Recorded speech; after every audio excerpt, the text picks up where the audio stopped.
தொடர்வது தினமடை செய்திகள்.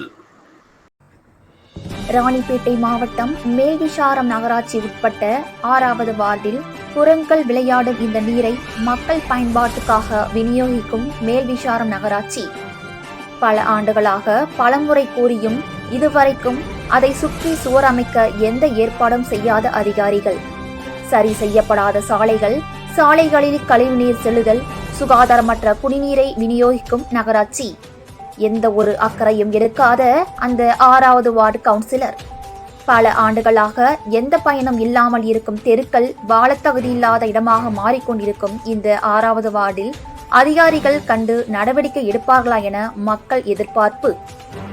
தினமடை செய்திகளுக்காக ராணிப்பேட்டை செய்தியாளர் பார்க் பாஷா. இது போன்ற சுவாரஸ்யமான செய்திகளை தெரிந்து கொள்ள தினமடை யூடியூப் சேனலை சப்ஸ்கிரைப் செய்யுங்கள்.